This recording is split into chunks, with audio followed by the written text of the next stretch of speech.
네, 오늘 말씀은 혼돈과 공허함 속에 임하시는 하나님이란 제목으로 함께 말씀을 나누겠습니다. 우리가 알고 있는 성경은 하나님의 계시를 담고 있습니다. 이 계시라는 것은 드러내다, 보여주다, 나타내다 그런 의미를 갖고 있습니다. 그래서 요한계시록이란 그 이름의 뜻도 사도 요한을 통해 드러난 하나님의 말씀이라는 의미를 갖고 있죠. 성경은 총 66권으로 되어 있으며 그 전체를 관통하는 한 가지의 주제는 바로 하나님이십니다. 하나님은 누구신가?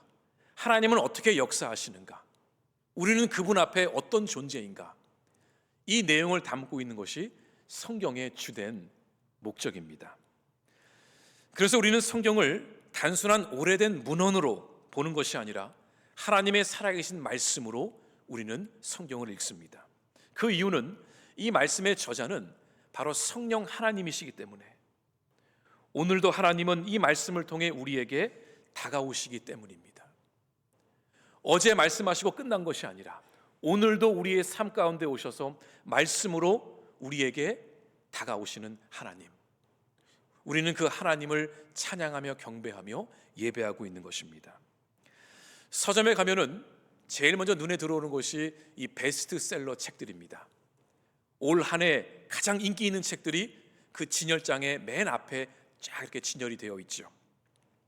보통 사람들은 특별히 찾는 책이 없다면 제일 먼저 눈에 띄는 그 베스트셀링 책들을 먼저 봅니다. 그런데 여러분, 그 베스트셀링 그 책을 보실 때에 어디를 먼저 보세요? 맨 뒷장을 보시나요? 아니면 중간부터 보시나요? 아니면 제일 앞장을 먼저 열어보시나요? 아마 대부분이 책을 처음 접할 때에 맨 앞장을 먼저 봅니다. 왜냐하면 대부분 그 책의 핵심 내용이, 이 저자의 의도가 거의 책 앞부분에 서론에 담겨 있기 때문입니다. 성경도 마찬가지입니다. 66권으로 이루어진 성경의 첫 책은 창세기입니다. 이 창세기는 바로 성경에 있어서 시작의 책이 되는 거죠. 이 창세기가 히브리어로 베레시트라는 단어인데 이 뜻은 태초에라는 뜻을 갖고 있습니다. beginning, 영어로는 그렇게 되어 있죠. 또 이 창세기가 헬라어로는 게네시스라고 합니다. 이 뜻도 마찬가지로 기원, 탄생, 시작을 의미합니다. 이 헬라어의 게네시스가 영어로 제니시스가 됐고, 바로 현대에서 그 이름을 따서 이제 차를 만들게 된 거죠. 그러나 이 창세기는 단순히 우주의 시작만을 설명하는 책은 아닙니다. 이 창세기를 한 문장으로 정리하면 이렇습니다. 창세기는 하나님이 세상과 인간을 창조하신 후에 인간이 죄에 빠지게 되었고 죽을 수밖에 없었지만, 하나님이 그 죄에 빠진 인간들을 어떻게 구원하시는가, 그 하나님의 구원의 이야기가 담겨 있는 책이 바로 창세기입니다. 그렇다면 이 성경책의 서론이라 할 수 있는 창세기에서, 그것도 창세기에서 가장 먼저 나오는 첫 장, 첫 구절에서 하나님은 우리에게 무엇을 알려주고자 하실까? 성경의 맨 앞에 있는 책이 창세기고, 그 창세기가 성경의 서론이라면 창세기의 맨 앞장 첫 구절들은 그 창세기가 어떤 책인지를 우리에게 보여주는 내용이 담겨 있을 것입니다. 오늘 본문 1절에서 3절을 다시 한번 보겠습니다. 태초에 하나님이 천지를 창조하시니라. 땅이 혼돈하고 공허하며 흑암이 깊음 위에 있고 하나님의 영은 수면 위에 운행하시니라. 하나님이 이르시되 빛이 있으라 하시니 빛이 있었고. 우리는 성경을 통해서 하나님이 하늘과 땅을 창조하셨음을 이미 익히 알고 있었습니다. 그리고 제일 많이 기억하는 부분은 하나님이 창조 처음에 뭘 하셨죠? 빛이 있으라, 빛이 생겼던 그 모습을 우리는 기억하고 있습니다. 그래서 우리는 천지 창조하면은 빛, 하나님이 빛을 먼저 만드셨지, 이 기억이 우리 안에 강하게 남아있죠. 그런데 성경은 하나님이 빛을 창조하시기 전에 이 땅이 어떤 상태였는지를 우리에게 또 알려주고 있습니다. 그래서 2절에 보면 이렇게 나옵니다. 땅이 혼돈하고 공허하며 흑암이 깊음 위에 있고. 여기서 말하는 땅은 지금 우리가 밟고 있는 이 완성된 세상을 뜻하는 것이 아닙니다. 이 땅은 아직 하나님의 말씀이 임하기 전, 창조가 시작되기 이전의 상태를 말합니다. 1절에서 하나님이 천지를 창조하셨다고 하지만 2절에서는 아직 하나님이 아무런 말씀을 하지 않으셨습니다. 그리고 3절에 가서야 하나님이 빛이 있으라 말씀하시니 그 말씀으로 인한 창조가 시작된 것입니다. 그러니까 1절과 2절이 아니라 3절에서부터 본격적인 그 말씀으로 인한 창조의 역사가 시작이 된 것이죠. 그래서 2절은 하나님의 말씀이 이 세상에 들어오기 전에 이 땅이 어떤 모습이었는지를 우리에게 보여주는 말씀입니다. 그 땅의 상태는 질서가 없는 혼돈이었고 비어있는 공허함이었고 빛이 없는 흑암의 상태였다고 말합니다. 다시 말해 살아계신 하나님의 말씀이 임하지 않은 곳에는 혼돈과 공허와 흑암이 자리할 수밖에 없다는 것입니다. 그러면 창세기에서 말하는 혼돈과 공허와 흑암은 무엇을 의미할까요? 이 세 개의 단어는 우리가 묵상해 볼 필요가 있는 단어들입니다. 혼돈, 공허, 흑암, 이 세 가지는 하나님의 말씀이 이 땅에 임하기 전에 말씀으로 인한 창조의 그 사역이 시작되기 전에 이 땅의 모습을 표현하는 단어들입니다. 먼저 혼돈은 형태가 없는 상태를 말합니다. 이게 헬라어로 카오스라고 그러고 영어로 케이아스라고 그러는데 질서가 없는 상태를 뜻합니다. 아무런 틀이 잡혀 있지 않고 기존도 없습니다. 그래서 무엇이 어떻게 될지 예측할 수 없고 그 어떠한 형태나 틀이나 그 흐름을 파악할 수 없습니다. 두 번째로 공허는 비워있는 상태를 의미합니다. 공간은 있으나 그 안은 채울 것이 없습니다. 존재하지만 아무것도 담겨있지 않은 모습입니다. 그리고 마지막으로 흑암은 말 그대로 눈을 뜨고 있어도 아무것도 보이지 않는 어둠을 의미합니다. 분별이 불가능하고 앞과 뒤 옳고 그름을 구분할 수 없는 상태를 말하죠. 이 땅의 모습의 이 특징은 분명합니다. 혼돈과 공허와 흑암이 있다는 것은 다시 말해 질서가 없고 목적이 없으며 방향도 없고 분별할 수 있는 기준도 없습니다. 성경은 이와 같이 우리에게 말하고 있습니다. 하나님의 말씀이 아직 임하지 않았을 때에 땅의 모습은 바로 이와 같았다고. 이것은 하나님이 계시지 않는 상태가 아니라 하나님의 통치와 말씀이 아직 그 땅을 다스리지 않은 그 상태를 우리에게 보여주는 것입니다. 그렇다면 여기서 우리는 반드시 질문해야 할 것이 하나 있습니다. 왜 성경은 굳이 이 사실을 우리에게 알려주고 있는가? 왜 굳이 2절 말씀을 그 사이에 집어넣어서 하나님의 말씀이 임하기 전에 이 땅의 모습이 어땠는지를 왜 우리에게 알려주고 있을까? 여러분, 지금 성경이 말하고자 하는 것은 단순히 하나님의 말씀 창조가 있기 전에 세상이 어둡고 비워져 있었다, 그 말을 하고자 하는 것이 아닙니다. 창세기 1장 2절에 등장하는 혼돈과 공허와 흑암은 그때 한 번 있다가 사라진 것이 아니라 성경은 이것들이 지금도 우리가 살아가는 세상 속에 존재하고 있음을 우리에게 말해주고 있는 것입니다. 혼돈과 공허와 흑암은 여전히 우리의 삶 가운데, 이 세상 가운데 있다는 것을 보여주는 것이죠. 성경에서 보통 땅이나 밭을 얘기하면 그것은 단순한 자연 환경을 말하는 것이 아닙니다. 종종 흙과 땅과 밭은 사람을 의미합니다.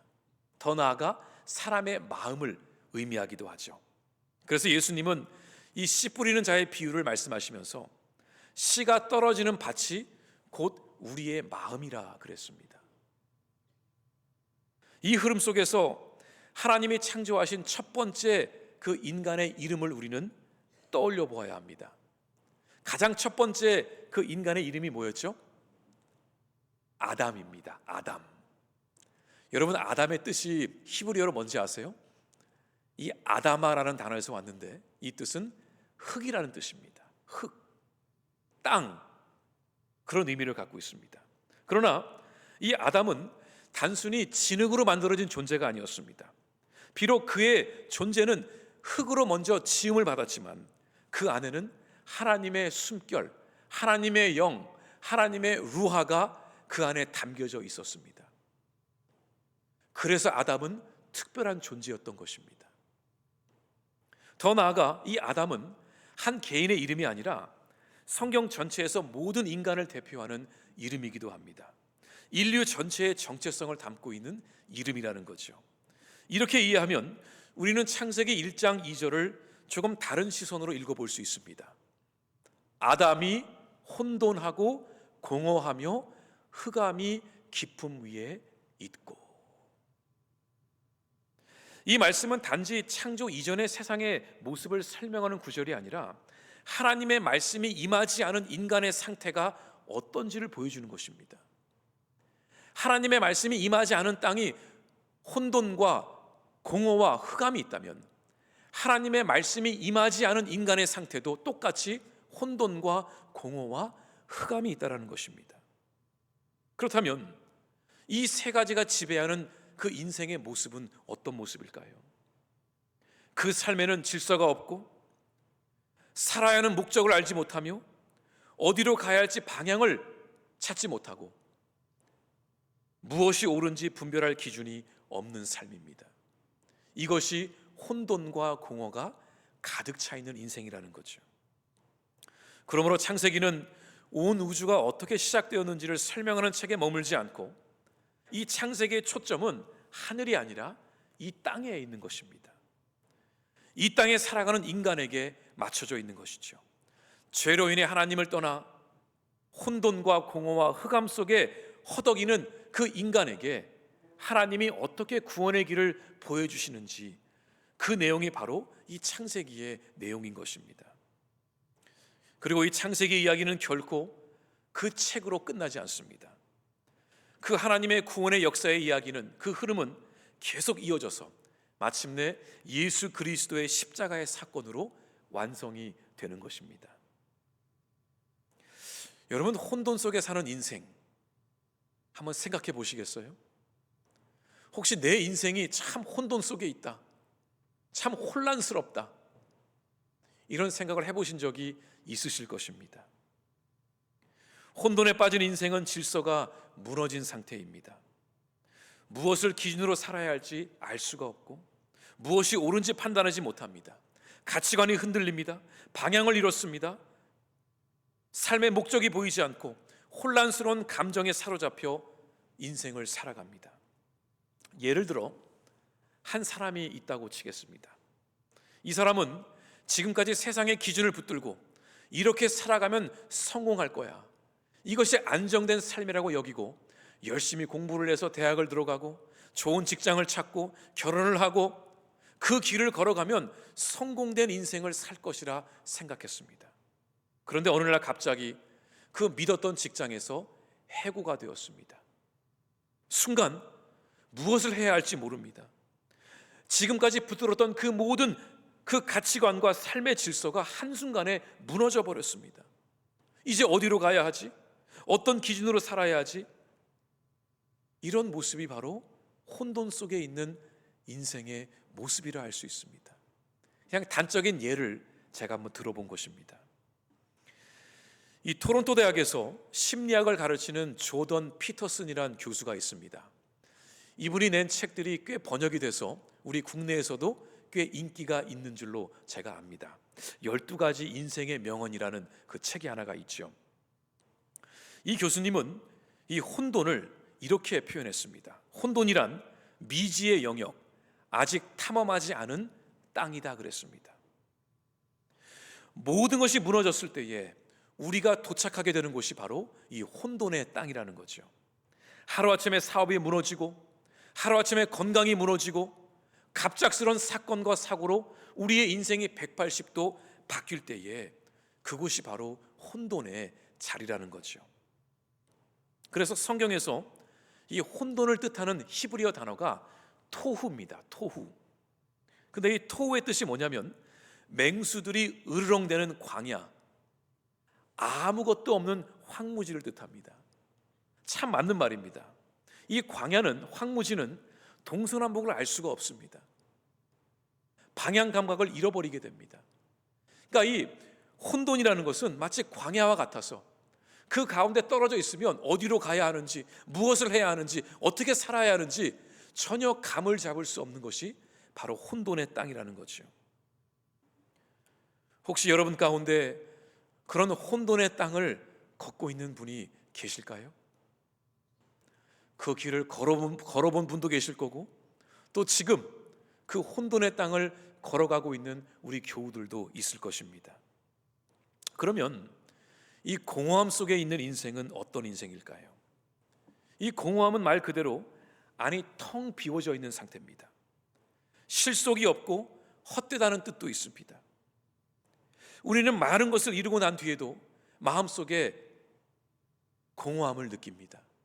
특별히 그 연예계의 톱스타들, 그 사연들을 들으면 참 딱할 때가 있습니다.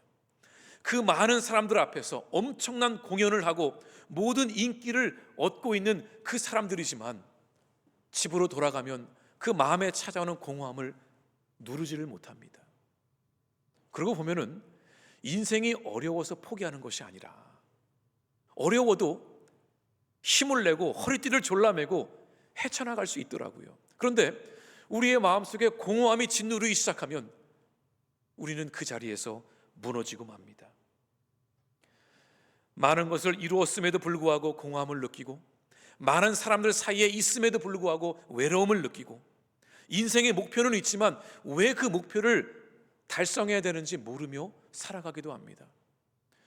우리가 많이 하는 표현 중에 이런 말이 있죠. 내가 왜 살아야 하는지 모르겠다고. 그냥 던지는 말 같지만 그 말 안에는 우리의 인생이 너무나 큰 공허함 속에 있음을 보여주는 말이기도 합니다. 2024년 8월 달에 임상심리학 학술지에 이 공허함에 대한 연구 논문이 하나가 발간이 되었습니다. 이 미국의 한 대학 병원에서 이 정신건강의학과에서 성인 환자 150명을 대상으로 진행된 연구였습니다. 이 환자들은 모두 다 지속적인 공허함을 경험하고 있었고, 연구진들은 그들이 느끼는 공허함을 자신들의 말로 표현하도록 했습니다.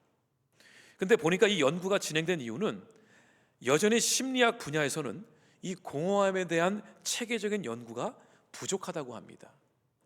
도대체 공허함이 무엇이냐? 여전히 심리학 쪽에서는 연구를 하고 있다는 거죠. 자, 환자들은 공허함을 이렇게 설명했습니다. 150명 중에 26%는 공허함이란 삶의 의미를 찾지 못하는 상태라 그랬습니다. 16%는 사람들 속에서도 느끼는 외로움이라 그랬습니다. 15%는 감정이 마비된 상태가 공허함 같다고 그랬습니다. 11%는 자신의 실패와 무기력함, 무가치함을 공허함으로 표현했습니다. 내가 이 정도밖에 안 되구나. 또 실패하면 어떡하지? 연약한 자신의 모습을 보며 공허함을 느낀 거죠. 또 10%는 나는 누구인가라는 질문 앞에서 이 정체성의 혼란을 경험하며 공허함을 느낀다고 했습니다. 이들의 이야기를 종합해 보면 이 공허함이란 가졌지만 허전하고 채워졌지만 만족이 없는 상태입니다. 그리고 우리는 끊임없이 무언가로 그 빈자리를 채우려고 합니다. 성공으로, 관계로, 인정으로, 즐거움으로, 쾌락으로 채우려고 합니다. 중독이 생기는 이유도 결국은 이 공허함을 메꾸려는 시도일 것입니다. 결국 혼돈과 공허 속에 사는 인생은 어둠 속에 사는 인생과 똑같습니다. 아무것도 보이지 않는 곳에서 방향을 잃어버리고 무언가를 붙잡으려고 하는 그런 모습이 바로 이런 모습이 아닐까요? 혹시 여러분의 삶 가운데 혼돈과 공허가 밀려왔던 적이 있으십니까? 내가 어디로 가야 되지? 내가 왜 살아야 되지? 내 인생의 목적이 무엇이지? 이런 질문을 적어도 한 번쯤은 살아오면서 우리 자신에게 물었을 것입니다. 아니면 지금 그 한가운데를 지나고 있는 우리 성도들도 있을 것입니다. 이 인생에 찾아오는 혼돈과 공허를 어떻게 해야 할까요? 그런데 여러분, 지금 여러분의 인생에 필요한 것은 환경의 변화가 아닙니다. 상황이 바뀌는 것이 해답이 아닙니다. 지금 여러분에게 필요한 것은 바로 하나님의 말씀입니다. 우리는 죄의 본성을 지닌 존재이기에 이 혼란과 공허는 우리의 삶 가운데 반복해서 찾아올 것입니다. 그리고 이 혼돈과 공허를 끊어낼 수 있는 방법은, 이길 수 있는 방법은 우리 안을 하나님의 살아계신 말씀으로 채우는 것입니다. 하나님이 이 세상을 창조하실 때에 말씀으로 세상을 지으셨습니다. 여기에는 깊은 의미가 담겨져 있습니다. 그냥 하나님이 손으로 움직이기 싫으시니까 말로 그냥 뭐 생겨라, 뭐 있어라, 그렇게 창조하신 것이 아니었습니다. 하나님의 말씀으로 창조하셨다는 것은 이 땅이 혼돈과 공허와 흑암으로 채워져 있을 때에 하나님은 말씀으로 그 공간을, 그 땅을 채우신 것입니다. 여러분, 이해가 되십니까? 하나님의 말씀이 임하기 전에 그 비워져 있던 그 땅에 하나님은 하나님의 살아계신 말씀으로 채워가신 것입니다. 그리고 하나님은 그 채워가는 모습들이 참 보기에 좋으시다 그러셨어요. 토끼가 너무 예쁘게 생겨서, 야, 하나님이 보시기에 참 좋아하셨구나. 우리 아무개가 너무 잘생겨서 하나님이 이 자녀를 만드시고 참 좋으셨구나, 그 겉모습을 보고 보기 좋았더라가 아닙니다. 하나님의 말씀으로 채워지고 하나님의 말씀으로 창조되었기 때문에 하나님이 보시기에 좋았더라 말씀하신 거예요. 아담을 만드시고 참 보기 좋았더라, 그 뜻은 잘생겨서, 훤칠해서, 키가 커서 그 뜻이 아니라 흙으로 만들어진 그 존재였지만 하나님의 말씀이 채워지고 하나님의 생명이 임하게 되니까 하나님이 보시기에 너무나 좋으셨던 것입니다. 이것이 하나님이 일하시는 방법입니다. 하나님은 말씀으로 회복시키시고 말씀으로 새롭게 하시고 말씀으로 창조하십니다. 무에서 유를 만드시는 하나님의 말씀입니다. 마찬가지로 혼돈 속에, 공허 속에 있는 우리의 인생은 우리의 힘으로 해결할 수 있는 것이 아닙니다. 하나님의 말씀이 들어오면 우리의 인생 가운데 질서가 생기게 됩니다. 채워지게 됩니다. 방향이 보이게 되고 분별력이 생기게 됩니다. 혼돈 속에 있었던 우리의 인생이 고요해지기 시작하는 것이죠. 예수님이 행하신 이적들 가운데에 이 제자들과 함께 배를 타고 바다에 나가시는 그 장면이 있습니다. 이 제자들은 이들은 평생을 어부로 살았던 사람들입니다. 배를 타고 바다에 나가는 것이 전혀 어색하지 않은 사람들이었는데 그날따라 그 바다 한가운데 얼마나 거센 풍랑이 찾아왔는지 이 제자들은 겁을 먹기 시작했습니다. 아무리 노력을 해도 힘을 써도 이 풍랑을 이겨낼 수가 없었습니다. 그러자 그들은 예수님을 깨우게 된 것입니다. 그때 예수님은 뒤에서 주무시고 계셨거든요. 그러니까 이 자연의 풍랑이라는 것은 여전히 인간의 영역을 벗어나 있습니다. 막을 수 없고 예상할 수 없고 한순간에 모든 질서를 무너뜨립니다. 성경에서 이런 풍랑은 단순한 자연 현상이 아니라 혼돈의 상징을 의미하기도 합니다. 혼돈이 삶에 들이닥칠 때에 예기치 못한 사건들이 연속해 찾아올 때에 사람은 자신의 능력으로 그 상황을 감당하지 못합니다.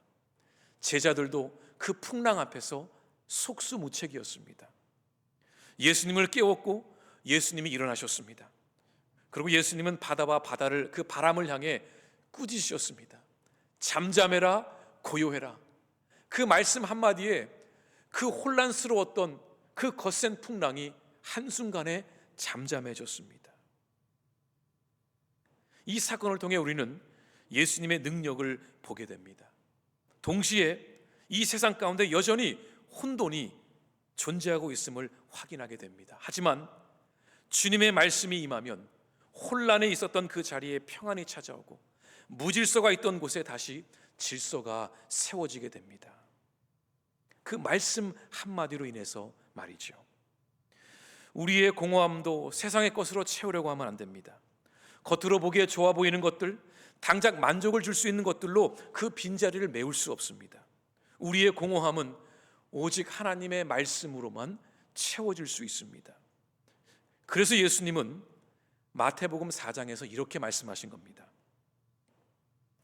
예수께서 대답하여 이르시되 기록되었으되 사람이 떡으로만 살 것이 아니요 하나님의 입으로부터 나오는 모든 말씀으로 살 것이라 하였느니라. 그 이유는 분명합니다. 우리가 처음부터 창조된 목적은 하나님의 말씀으로 채워지도록 하기 위함이기 때문입니다. 말씀이 아닌 다른 것으로 채워질 경우에 그것은 모두 일시적일 뿐입니다. 잠시 만족을 느낄지는 몰라도 결국은 공허함이 다시 찾아오게 되죠. 참된 체험은 환경의 변화가 아니라 하나님의 말씀이 우리 안에 들어오는 데부터 시작되는 것입니다. 벌써 한 15년 전의 이야기입니다.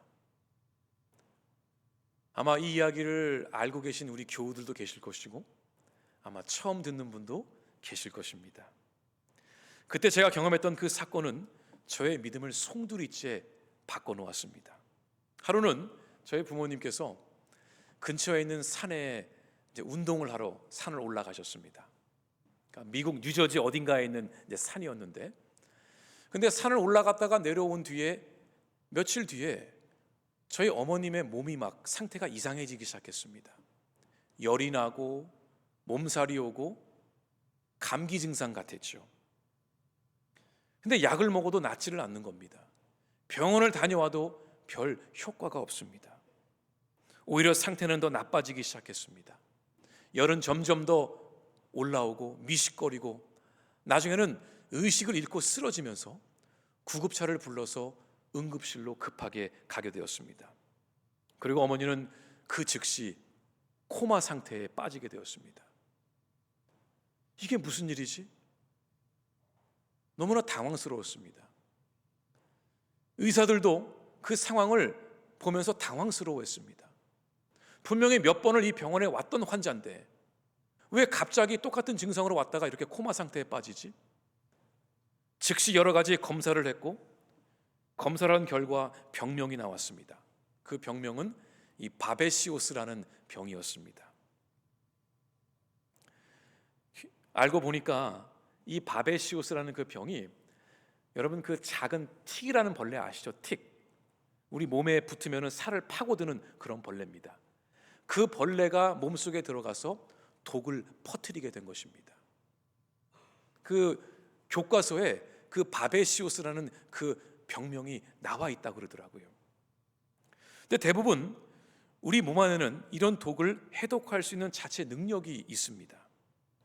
근데 주로 우리 몸 안에 있는 비장이 그 역할을 감당하게 되죠. 근데 저희 어머니는 오래전에 교통사고로 비장을 떼어낸 적이 있었습니다. 그러니까 이 작은 벌레에 물렸지만 웬만한 사람 같았으면 좀 약을 투약하고 좀 어떻게 치료를 받으면 호전이 되어야 하는데 저희 어머니는 속수무책으로 그냥 그 독이 퍼져나가면서 그냥 코마 상태에 빠진 것입니다. 그리고 제일 먼저 폐가 마비가 되고 물이 차기 시작했습니다.